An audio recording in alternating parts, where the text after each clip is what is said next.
First this morning, though, I love it when you get in touch and say, look, can we talk about this on the show, please? And wherever possible, the answer to that question is yes. Jess Gator from Abbey Holton got in touch and said, could I come on to BBC Radio Stoke to talk about organ donation?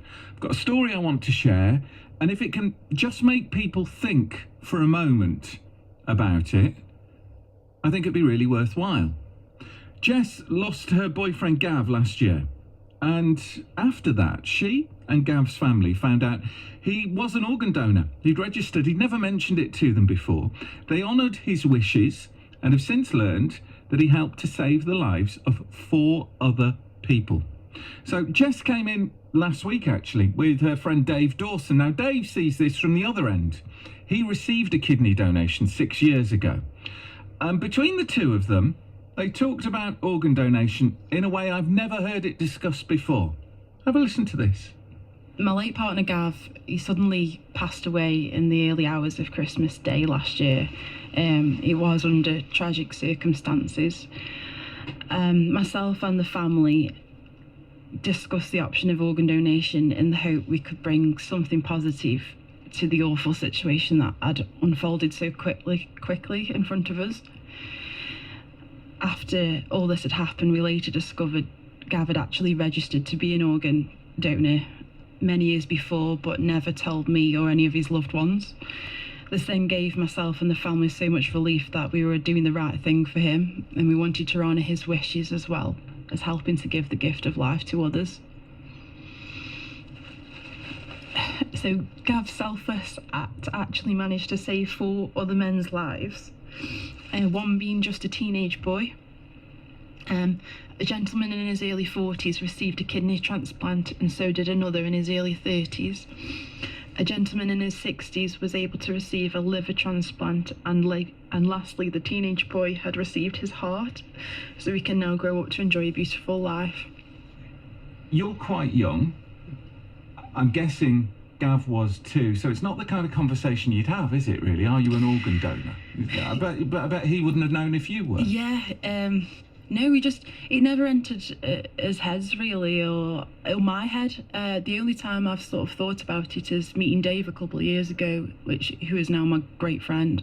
And I knew he had had a kidney transplant a few years back, but it still never really sort of entered my head about being one, which I kick myself at now because, you know, we should have done, really, but for other people, I don't want this to have to happen to then become so aware of what we can do. Like, this is why I want to spread the awareness. How much difference has it made to you knowing that 4 men and boys now are living healthier, hopefully better lives?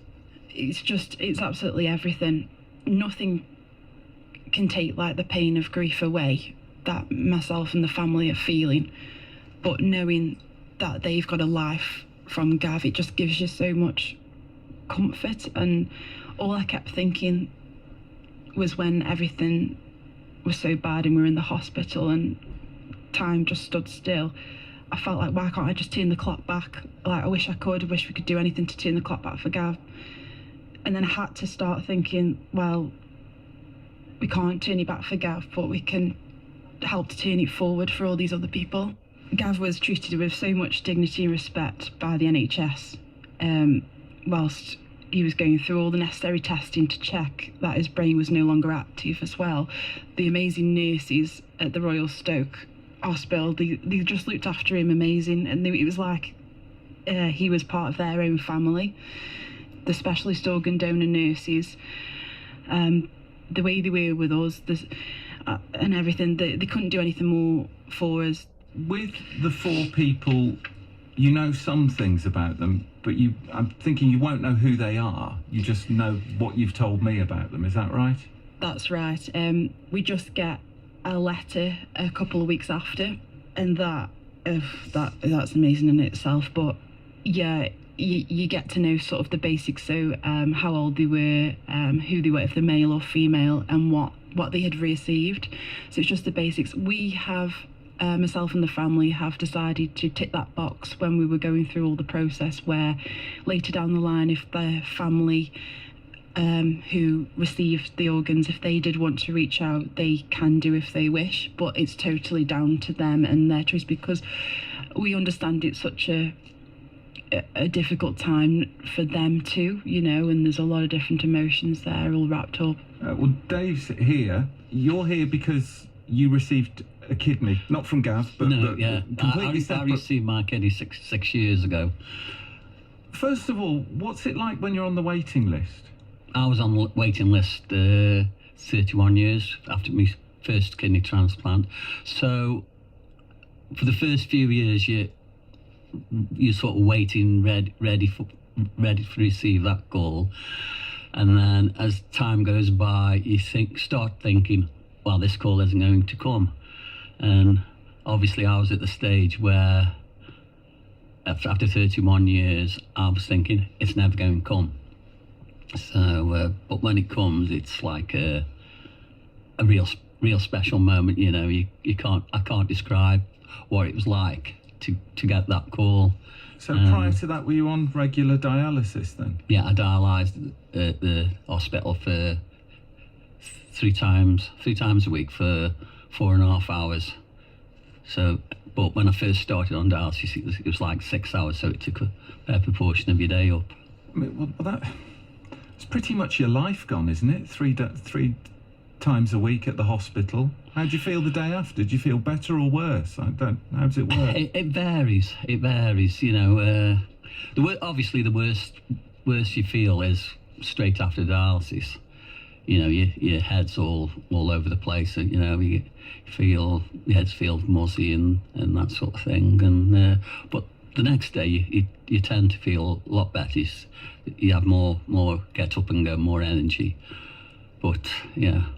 Well, as the time goes by, till you're waiting for your next dialysis, you start going a little bit off, should we say. If I can ask you this, given what we've just been talking about with Jess, how much do you know about your donor, and how much do you want to know about your donor, if anything? Well, like Jess, you know, sex and age.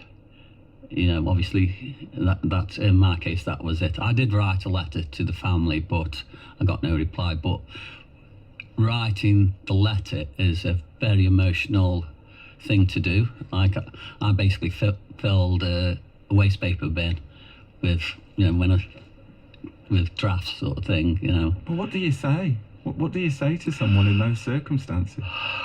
Well, obviously you have to, you know, you thank them, and then you describe the difference it's made to your life. You know, you explain what you've been through, and what it actually means to you to receive.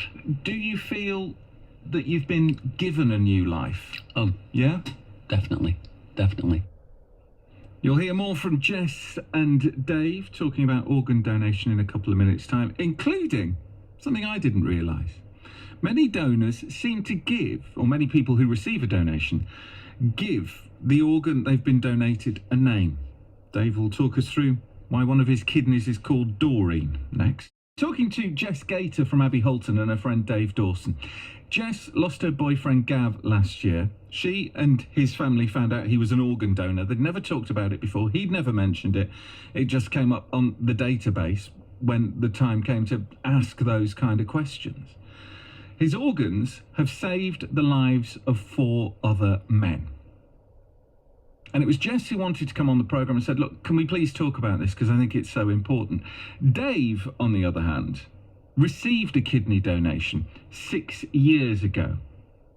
And it was a long conversation. We were chatting for about an hour and talked about a whole manner of things. Here, for example, Dave explains to me why his new kidney, 6 years ago, his new kidney, is nicknamed Doreen. It was actually my first night I went out with my mates. We went to the local club for a drink. We were playing cards, and I was talking to one of my mates, and it was my hand, and one of my mates who was sort of waiting said, "Come on, Doreen, get on with the game," because he knew obviously it was a woman of a certain age, because obviously I've told him, and it, you know, and it just sort of stick with my name being David Dawson, and it's another DD, isn't it? Jess, how much does it mean to you hearing Dave and other people who've received organ donation? Does that help you, given what you've been through? Oh God, sorry. Yeah, yeah. And it's like only now do I understand like why is it so important to register your choice with the NHS, because you're literally given another life, like how Dave said, like, you know, his way of life before, yeah, he had a life, but he was so restricted with so many things. Now he can just do so much more. And I know my story, you know, over the couple of years I've known Dave, I've become closer anyway. But when I told him, he was one of the first people I told about Gav, and it was over the phone. And because I then told him about the organs, he was speechless on the phone, because he just knew how much it meant to him. And we were both in tears, and I was grieving, and Dave could feel all that too, but he was just, and then I just knew, like, I could just feel it, and knowing that a kidney had gone, well, both of his kidneys had gone to other men, I just felt like, oh my gosh, that's like Dave. How did you feel when Jess told you what had happened? I'm really wound up. I felt really emotional. I burst into tears. You know, when she said that, when she'd received a letter about where the organs had gone, and it really touched me, especially, you know, knowing that somebody had received the kidneys, because I felt it was me. So in a sense, meeting and knowing each other has helped you both. Yeah. I think it was almost meant to be, really, when I think about it now. I almost feel like you've helped me on this journey, and it was like I meant to sort of meet you to do that, and maybe to help others in the future too. Maybe it's why. I thought there'd been a change in law on this, and we'd gone from this kind of opt-in system where you had to carry a donor card and fill in forms and things like that, to an opt-out system where they kind of assumed you'd be willing to donate organs unless you said you didn't want to, and that's still an option for people. Nobody's being forced either way. Where are we now? What are the rules, and why is it important still to register? Yeah, so like you said, some people don't realise the law's actually changed in 2020 about it, but it hasn't changed an awful lot. It's more just so that anyone can sort of be considered a donor now under certain circumstances. But your family will always be consulted about it, and any clinicians as well will never proceed with organ donation if your family or loved ones objected. So that goes to say, even if you did sort of register your choices, yes, and your family still were opposed to it, they still have that right. But this is again where, you know, Dave will back me on this. It's so important to explain and tell your family about your wishes. Because doing so, it gives you peace of mind as well, that your family can understand your true wishes. And having gone through this alongside Gav's family, with discovering, in fact, he was actually on the list in the end, I can't honestly tell you how rewarding it is knowing you're honouring your loved ones' wishes. For people who have been organ donors, does it make any difference to the funeral or anything like that? Because I just think some people might think, well, I don't want anything to get in the way of that process. I want to be allowed to grieve. I want to be given those opportunities. No, it does not get in the way of any funeral plans, anything like that. You know, everything is done just amazingly, and the process was actually very smooth. You know, it's just the way I sort of was looking at it, as imagine your loved ones had an operation, and, you know, they just sort of haven't come sort of back around, so they're still treated with all that dignity and respect, so much respect though. So and I have even read online that if it was in their belief that they still wanted like an open casket or anything like that, I know we don't do that so much in this country, but some people still do, that still is available. You can do whatever you want.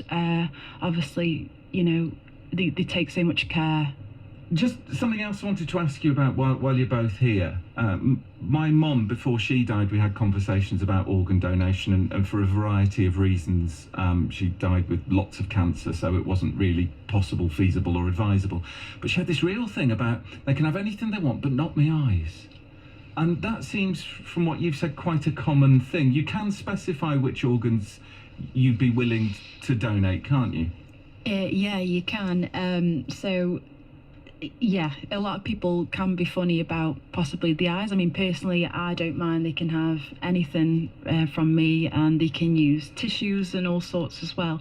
But that can all be done when you register. So say if you were wanting to register but you thought, oh no, there's specific things on the form, it will ask you, you know, would you like to donate everything, or is there a specific preference you have? And you can actually just tick that box really easily. So yeah, there's nothing wrong with that. Everyone's got their own body and their own views, so just if you're doing anything at all for it is amazing. You know, even if it's just one thing you can give. Yeah, definitely. So yeah, you can choose, you can pick and choose. Also, you can always change your mind as well. So let's just say not that I'd hope anyone would do this, but if you did go on and register as a donor, but then you wanted to sort of withdraw that after a while for whatever reason, you can do that. You can chop and change. You might even want to amend it, so you may have preferences at first, but later down the line you think, nah, actually I want to donate everything if anything actually happened, and you can amend that too on there. It's been lovely meeting you both, despite the circumstances. Jess, how are you doing now? You getting there? That is, I tell you what, that is my go-to phrase. I'm getting there. I have to just say that.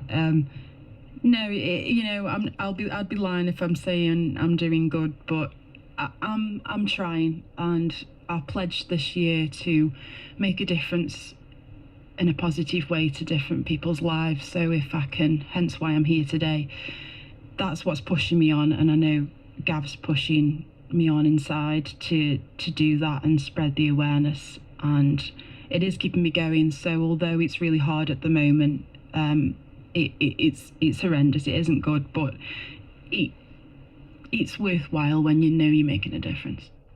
I know you wanted to say something else as well, Jess. Yeah, just lastly, it's just a little bit of a appreciation shout out really. I would just like to give a massive thank you for all the NHS staff out there that work so hard to make a positive difference. From my cousin Annabelle, who is a local paramedic who works alongside the two crews that put all their efforts into trying to save Gav at Christmas. I believe their names are Joel and Ryan, Michael and Mark, and their manager was Ian. I will be forever grateful. Not to forget the fantastic specialist donor nurses Kirsty and Rebecca at the hospital, and Jodie, Andy, Louisa and Stefan, who took extra care of Gav in his final days, and any other heroes who may be involved that I may have missed. Please never stop being so amazing. What an incredible story, Jess from Abbey Halton, who got in touch and wanted to come on and talk about this. And from time to time, I try and remind you, if there's stuff going on in your world that you think more people need to know about, 0800 121 8080, or email it if it's easier to studio.stoke@bbc.co.uk. Jess came in with her friend Dave Dawson, who received his kidney Doreen 6 years ago. If it has made you think about donation, if it has made you think about signing on to the donor register, find out more at organdonation.nhs.uk.